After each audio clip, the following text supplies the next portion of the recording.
Hello everyone, I am Diksha. Today I am going to discuss some questions related to relation which is very important for the CUT 2023. इसमें आपके पास single correct options वाले questions आते हैं. ठीक है, तो let's start. So question number 1 कह रहा है if we have two sets. A set है हमारा 1, 2, 3. दूसरे सेट में कैसे एलिमेंट है x, y. ठीक है, तो चार ऑप्शंस दिए हुए हैं हमें. ए क्रॉस बी के एलिमेंट्स बताने हैं, बी क्रॉस ए के बताने हैं, ए क्रॉस ए के बताने हैं, बी क्रॉस बी के बताने हैं. तो आपको पता है कि कार्टेशियन प्रोडक्ट के एलिमेंट्स को कैसे लिखा जाता है, ऑर्डर्ड पेयर्स में होते हैं, राइट. अगर मैं यहाँ पे ए क्रॉस बी की बात करती हूँ, तो उसके लिए हमारे पास किस तरीके से एलिमेंट लिखे जाते हैं. 1 एक्स से रिलेटेड होगा, 1 वाई से रिलेटेड होगा, लाइक दिस 1, x 1, y. दूसरा क्या कहता है 2, x, यानी कि 2 हमारा x से रिलेटेड होगा, फिर 2 हमारा y से रिलेटेड होगा, फिर क्या कह रहे हैं 3 हमारा x से रिलेटेड होगा, 3 हमारा y से रिलेटेड होगा, राइट. तो हम पहले ऑप्शन चेक कर लेते हैं. ए क्रॉस बी का क्या है 1, x 1, y 2, x 2, y 3, x 3, y. हमें पहला ही ऑप्शन करेक्ट मिल गया, तो और 3 ऑप्शंस को चेक करने की ज़रूरत नहीं है. ठीक है, अगर ये पहला ऑप्शन नहीं सही होता तब हम सेकेंड ऑप्शन को भी चेक करते. ठीक है, ओके. नाउ क्वेश्चन नंबर 2 क्या कह रहा है. Find the inverse of the relation R on the set A 1 2 up to 14 defined as r is equals to x, y such that 3x minus y is equals to 0. हमारे पास एक set दिया हुआ है, ठीक है, 1 2 up to 14. ठीक है, और इस सेट पे हमारा एक रिलेशन डिफाइंड है. कैसा है defined, x, y such that 3x minus y is equals to 0. अब इस रिलेशन का हमें क्या निकालना है, इन्वर्स निकालना है. ठीक है, अब देखो आप कैसे निकालो. सबसे पहले तो r निकालोगे, रिलेशन निकालोगे, है ना. रिलेशन के अंदर कैसे कैसे एलिमेंट्स हैं वो निकालेंगे. तो यहाँ पे इस रिलेशन को आप ऐसे भी तो लिख सकते हो 3x is equals to Y, है ना, x, y such that 3x is equals to y. अब जैसे जैसे आप x की वैल्यू यहाँ पे पुट करते जाओगे आपको y की वैल्यू मिलती जाएगी. तो 1 हमारा, अगर मैंने 1 हमने यहाँ पे पुट किया, x इज इक्वल्स टू 1, तो y क्या मिल गया 3. तो यहाँ से हमें क्या मिल गया कि 1 रिलेटेड है किससे, 3 से. तो आप ये देख रहे हो 1, 3 मैंने यहाँ लिखा है. दूसरा क्या है, when x is equals to 2, तो y हमारे मिल जाएगा 6, यानी कि 2 रिलेटेड है 6 से, वो लिख दिया हमने. ठीक है, फिर उसके बाद मैंने लिया x इज इक्वल्स टू 3, तो y की वैल्यू क्या आ जाएगी 9, तो 3 इज़ रिलेटेड टू 9.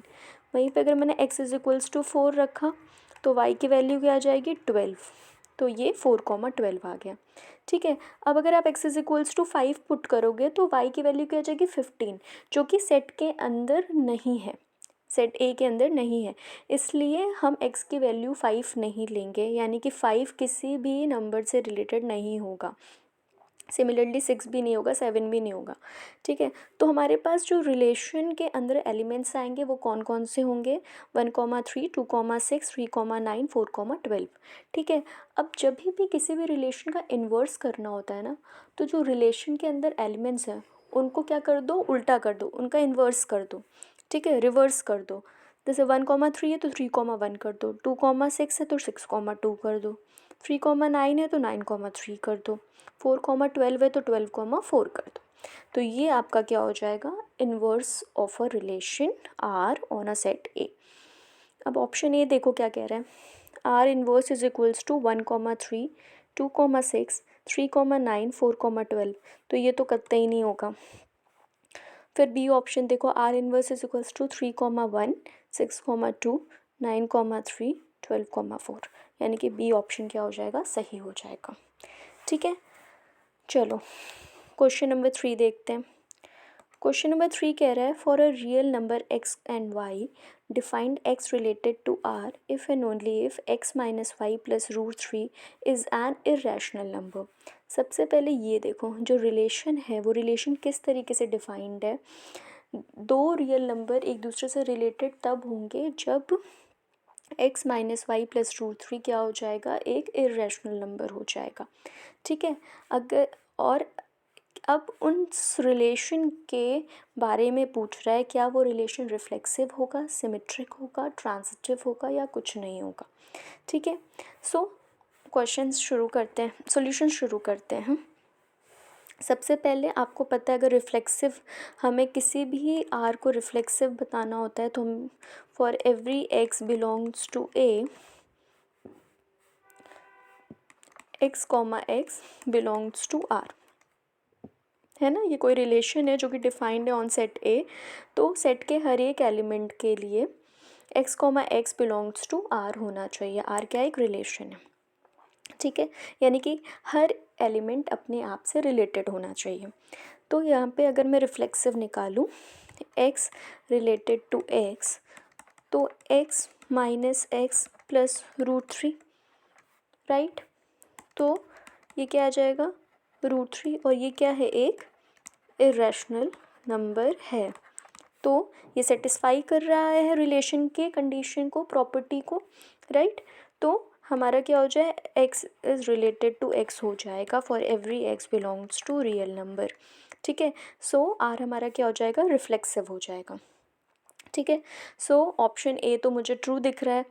ठीक है, तो मैं ये यहाँ पे भी टिक लगा सकती हूँ, लेकिन मैं आपको थोड़ा सा बता देती हूँ कि ये सिमेट्रिक क्यों नहीं होगा और ट्रांजिटिव क्यों नहीं होगा। ठीक है, सिमेट्रिक के लिए आप प्रूफ से भी जा सकते हो या फिर एक एग्जाम्पल अगर आपने ढूंढ दिया, ठीक है, तो भी ऐसा एग्जाम्पल जो कि सिमेट्रिक नहीं हो रहा है तब भी आपकी बात ट्रू हो जाएगी। ठीक है, जैसे मैंने यहाँ पे ले लिया, मैंने ले लिया ये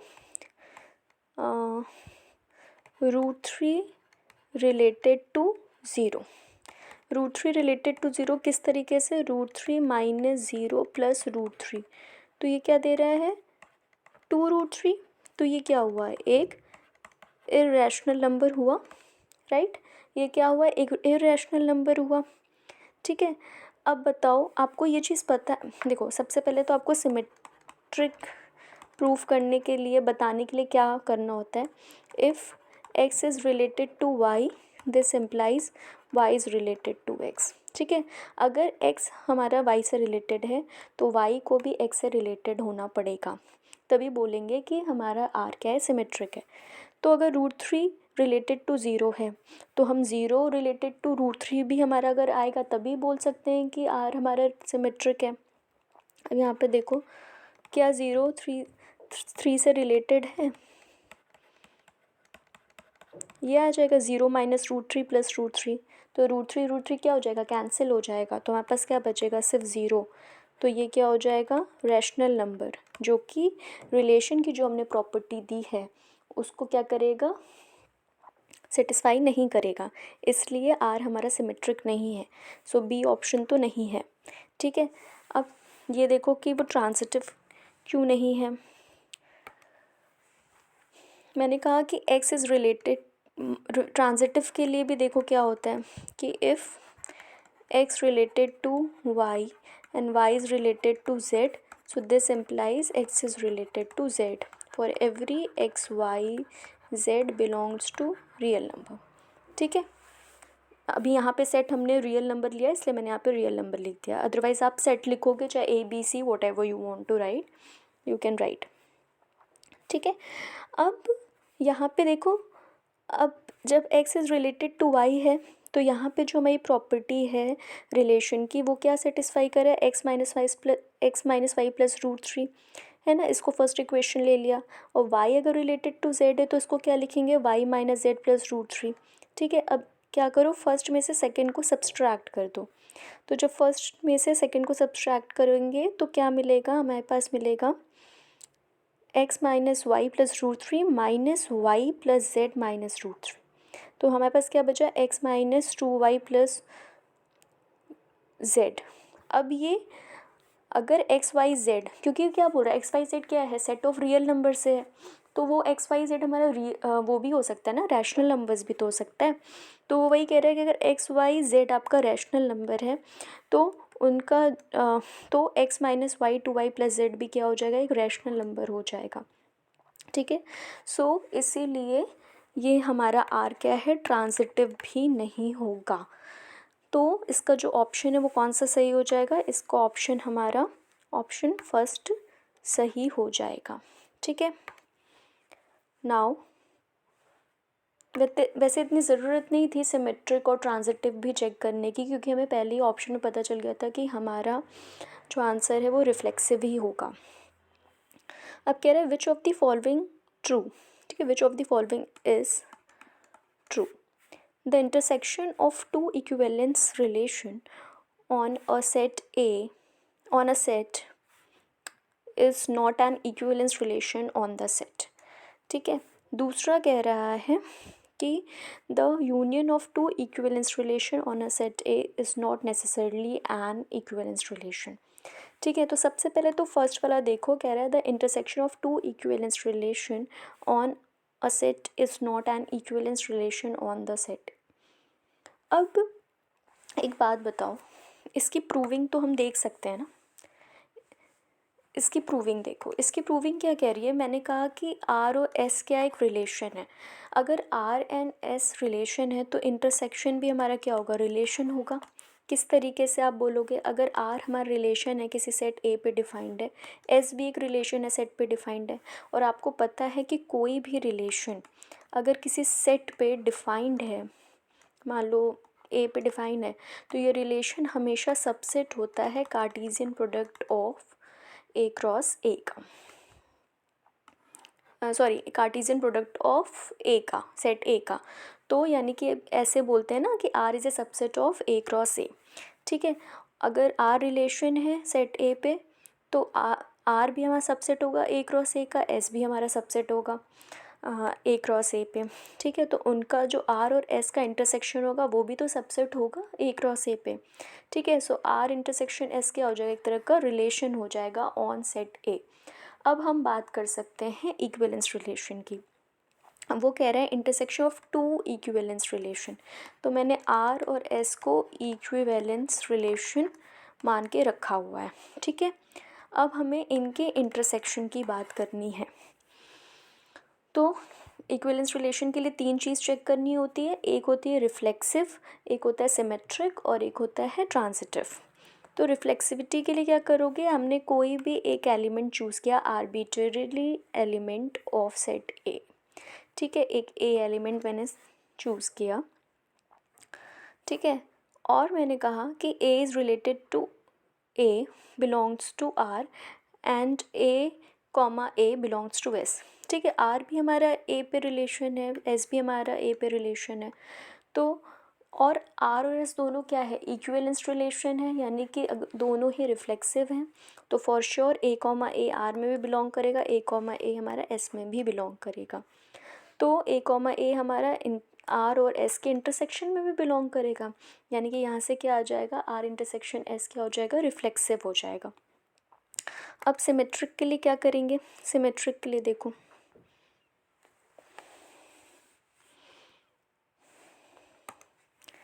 कि कह रहा है कि ए और बी हमने दो एलिमेंट लिए, चूज़ किए फ्रॉम द सेट ए, और हमें पता है और इस तरीके से ये कि जो ए कॉमा बी है वो हमारा आर इंटरसेक्शन एस में है। ठीक है, अब अगर R intersection A comma B R intersection S में है तो for sure A comma B R में भी होगा and A comma B S में भी होगा। ठीक है, अब आर और एस क्या है, इक्विवेलेंस रिलेशन है, इक्विवेलेंस है तो वो क्या है, सिमेट्रिक भी है। अगर सिमेट्रिक होंगे तो क्या होता है, जब ए कॉमा बी आर में बिलोंग कर रहा है तो बी कॉमा ए भी आर में बिलोंग करेगा। सिमिलरली अगर ए कॉमा बी हमारा एस में बिलोंग कर रहा है तो बी कॉमा ए भी हमारा एस में बिलोंग करेगा। यहाँ से क्या आएगा, बी कॉमा ए हमारा आर इंटरसेक्शन एस में भी बिलोंग कर जाएगा।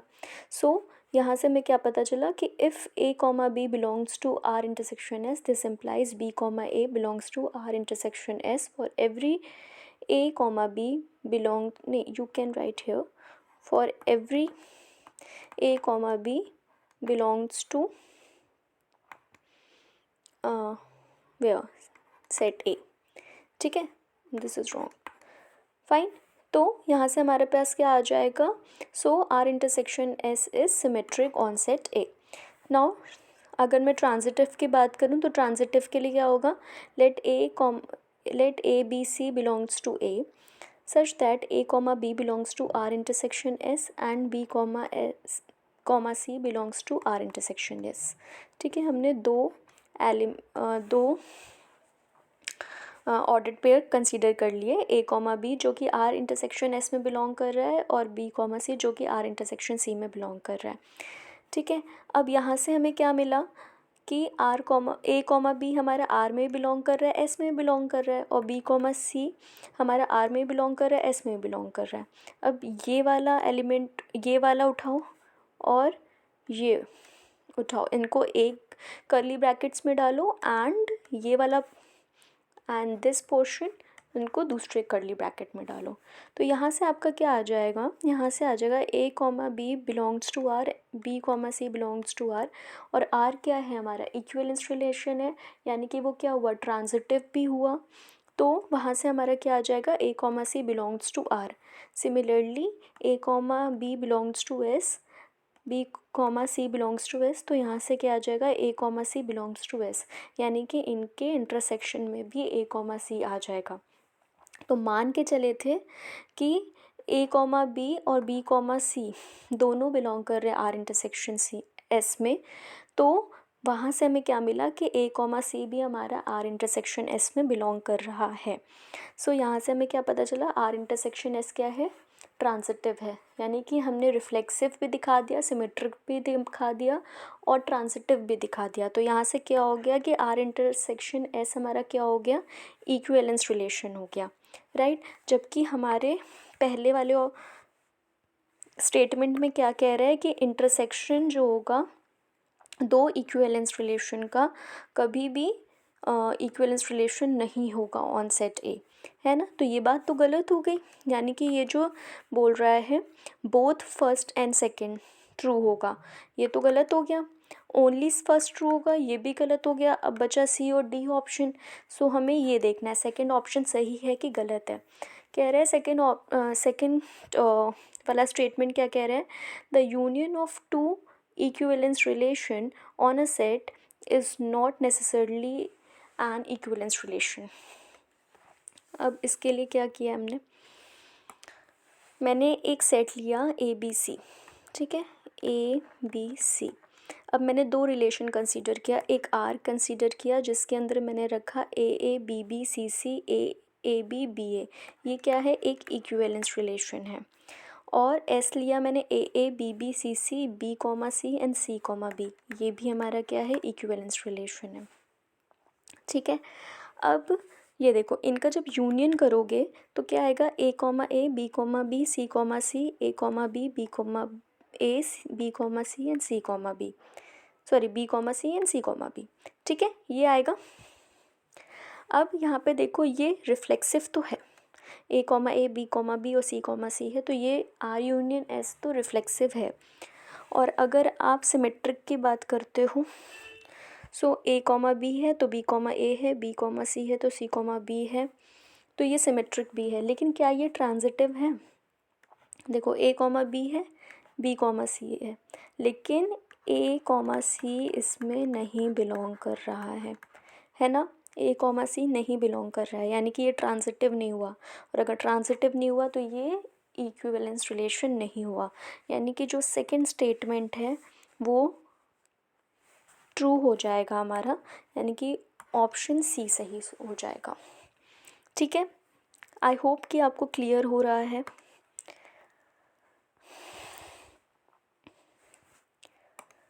नाउ फिफ्थ क्वेश्चन क्या कह रहा है, let R be the equivalence relation in the set, on the set, you can write on the set A 0 1 2 3 4 5 given by R is equals to AB such that 2 divides A minus B, write the equivalence relation, write the equivalence class लिखना है, वो भी किसका, 0 का।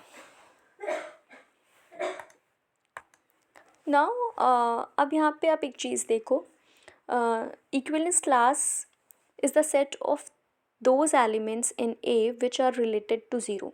मतलब equivalence class के अंदर वो एलिमेंट्स आएंगे जो कि ज़ीरो के साथ कैसे हों, रिलेटेड हों, जीरो के साथ रिलेटेड हों।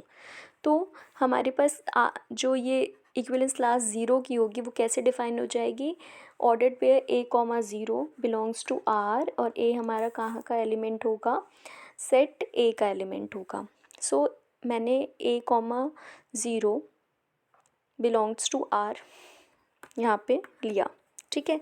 अब अगर वो आर में, रिलेशन आर में है, तो वो इस प्रॉपर्टी को सेटिस्फाई करेगा, है ना, कि टू क्या होगा, डिवाइड्स ए कॉमा बी, या sorry divides A minus B. इसका मतलब क्या हुआ कि two divides A comma zero. तो यहाँ से ये भी बोल सकते हो ना, A comma zero is divisible by two, and ये जो ए है वो कहाँ बिलोंग कर रहा है, सेट ए में, ठीक है। So A belongs to A such that two divides A. अब हाँ, ठीक है। अब आप यहाँ पे एक चीज़ देखो कि हमें कह रहा है A minus zero is divisible by two, यानी कि ए कहाँ का एलिमेंट है, ए का एलिमेंट है, यानी कि ये वो एलिमेंट्स होगा जो कि टू से डिवाइड हो जाए। तो सेट ए के अंदर, सेट ए कहाँ है, सेट ए, ये सेट ए के अंदर आप देखो ऐसे कौन कौन से एलिमेंट है जो कि टू से डिवाइड हो जाएंगे। एक तो ज़ीरो ही है, दूसरा कौन सा है, टू है, तीसरा कौन सा है, फोर है। ये तीन एलिमेंट ही ऐसे हैं जो कि ज़ीरो टू से पूरे पूरे डिवाइड हो रहे हैं, ठीक है। तो जो हमारे पास इक्विवेलेंस क्लास आएगा ना ज़ीरो का, वो क्या आ जाएगा, ज़ीरो टू फोर, ठीक है। सो कौन सा ऑप्शन सही हो जाएगा, ऑप्शन सी सही हो जाएगा हमारे पास, ठीक है। यहाँ पे ऑप्शन भी थोड़ा अजीब सा दिया हुआ है, इसमें तो मुझे लगता है यहाँ पे ज़ीरो होना चाहिए था हर जगह। सो ये ऑप्शंस में थोड़ा सा करेक्शन कर लेना कि इक्विवेलेंस ऑफ ज़ीरो, तो फिर नो, ऑप्शंस में ये करेक्शन करने का ये होगा कि ए हमारा कुछ ऐसा होता है, zero zero one three, B हो जाता टू ज़ीरो फाइव, और सी हो जाता ज़ीरो टू फोर, और ऑप्शन डी तो नन ऑफ दिस है। तो तब ये ऑप्शंस तो गलत हैं, ये ऑप्शन सही होंगे, ठीक है। इन ऑप्शंस में से सी ऑप्शन हमारा क्या हो जाता, सही हो जाता, ठीक है। सो ये थोड़ा सा करेक्ट कर लेना आप, ठीक है। नाउ क्वेश्चन नंबर 6 देखो, कह रहा है the maximum number of equivalence relation on the set A 1 2 3 is, okay. So maximum number of किस क्या चाहिए, इक्विवेलेंस रिलेशन चाहिए, किस पे चाहिए, ऑन सेट ए पे चाहिए। ए क्या है, 1 2 3। नाउ सबसे पहला इक्विवेलेंस रिलेशन क्या बनेगा, आइडेंटिटी रिलेशन ही बन जाएगा, R1 A 1 1 2 2 3 3। दूसरा कैसा रिलेशन होगा, इक्विवेलेंस 1 1 2 2 3 3 1 2 2 1, राइट। ये सिमेट्रिक भी है, ट्रांजिटिव भी है, रिफ्लेक्सिव भी है। R3 फिर क्या बनाओगे, 1 1 2 2 3 3 1 3 3 1, ठीक है। फिर R4 के लिए क्या क्या बनेगा, 1 1 2 2 3 3 2 3 3 2, ठीक है। और फिफ्थ क्या होगा हमारा, 1 1 2 2 3 3 1 5 3 1 1 2 2 1 2 3 3 2। तो हमारे पास कितने टोटल आ जाएंगे, टोटल 5 इक्विवेलेंस रिलेशन बन जाएंगे, यानी कि ऑप्शन डी सही हो जाएगा इसका, ठीक है।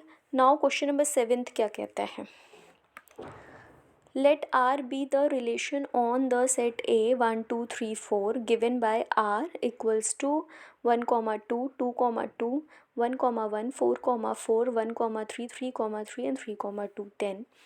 R is रिफ्लेक्सिव है कि नहीं ये देख लो। तो रिफ्लेक्सिव के लिए क्या क्या होना चाहिए, सेल्फ रिलेटेड होना चाहिए।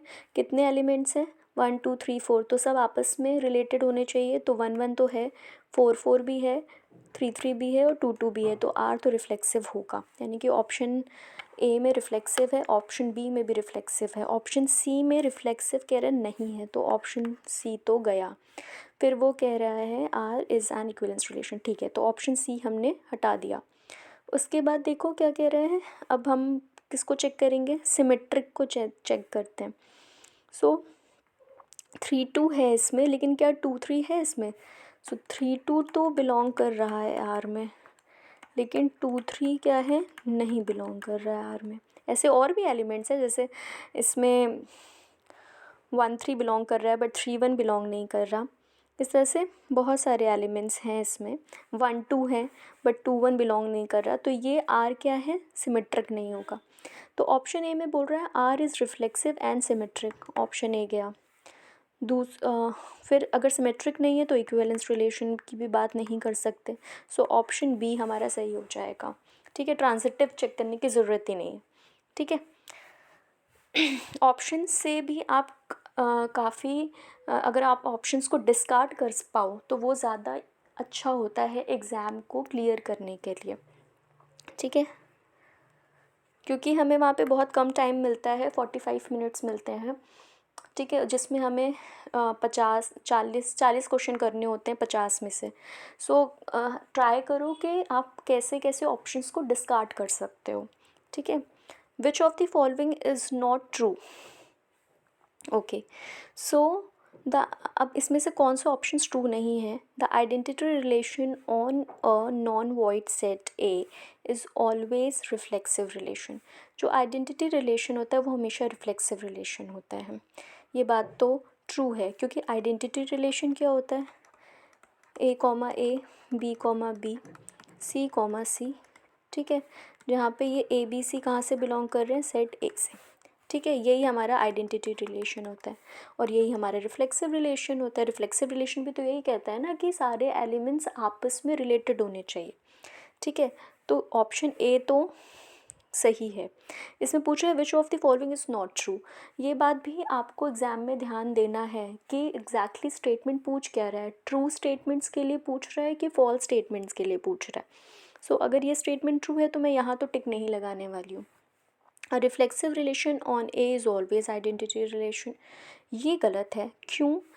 देखो, अगर मैंने ये बोला ए comma A, B comma B, C comma C, like मैंने यहाँ पे एग्जाम्पल लिखा भी है, A comma A, B comma B, C comma C, A comma B. ठीक है, तो ये हमारा रिफ्लेक्सिव होगा, लेकिन ये हमारा आइडेंटिटी नहीं होगा, क्योंकि आइडेंटिटी एलिमेंट में सिर्फ यही 3 एलिमेंट्स कवर होंगे और कोई एलिमेंट नहीं होगा इसके अलावा। ठीक है, सो ये रिफ्लेक्सिव तो ज़रूर होगा, लेकिन ये आइडेंटिटी रिलेशन नहीं होगा।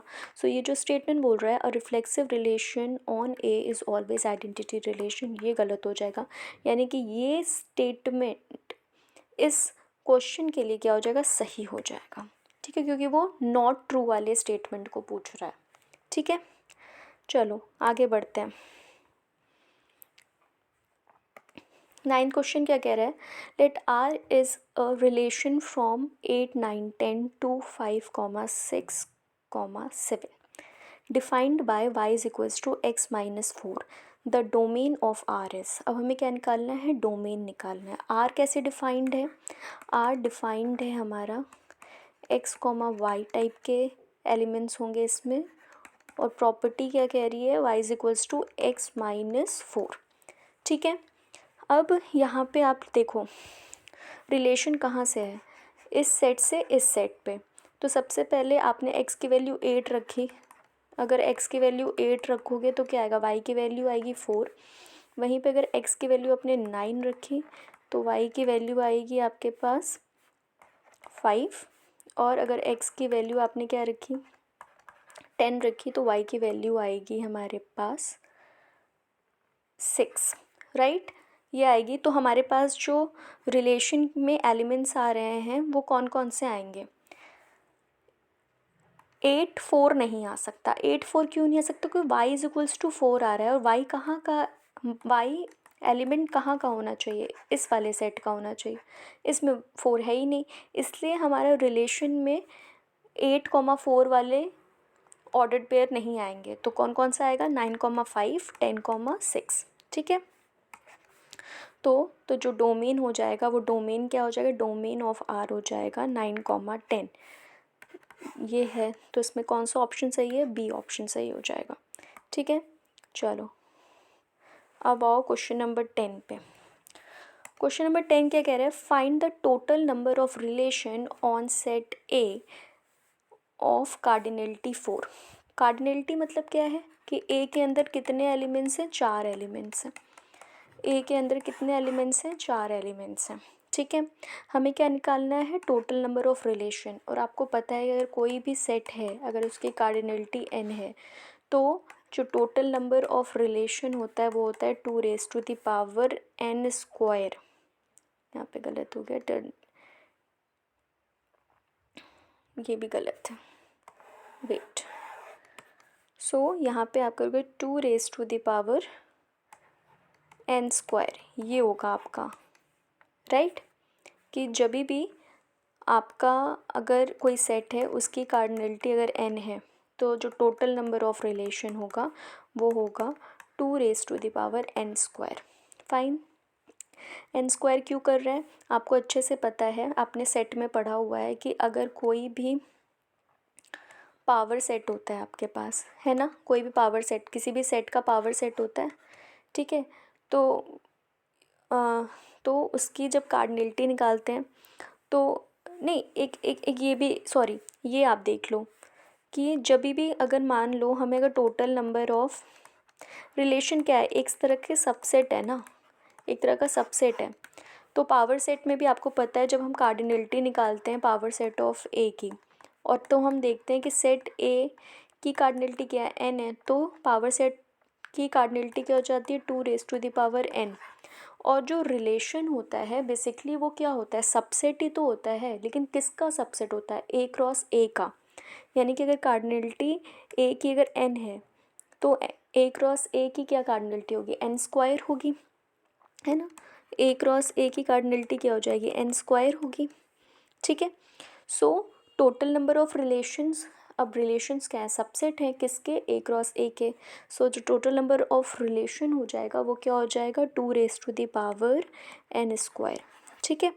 अब यहाँ से आप देखो a की क्या है कार्डिनलिटी, a की कार्डिनलिटी है 4।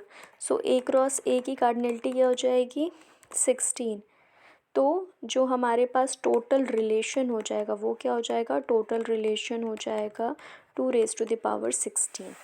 सो ये आपका आंसर हो जाएगा। सो ये ऑप्शंस भी गलत हैं आपके। सो ऑप्शंस यहाँ पे आप पहले वाले में लिख दो 2⁻16, बी वाले में लिख दो 2⁻15, C इज इक्वल्स टू 2⁻10 और डी में लिख दो 2⁻4। सो ऑप्शन ए सही हो जाएगा। इसमें कुछ क्वेश्चंस के ऑप्शंस और शायद सॉल्यूशंस भी थोड़े बहुत गलत थे, लेकिन मैंने आपको यहाँ पे सही तरीका और सही एक्सप्लेनेशन दे दिया है। जिस भी क्वेश्चन का ऑप्शन चेंज करना था वो भी मैंने कर दिया है। सो आई होप कि आपको ये वीडियो समझ में आई हो। Thank you.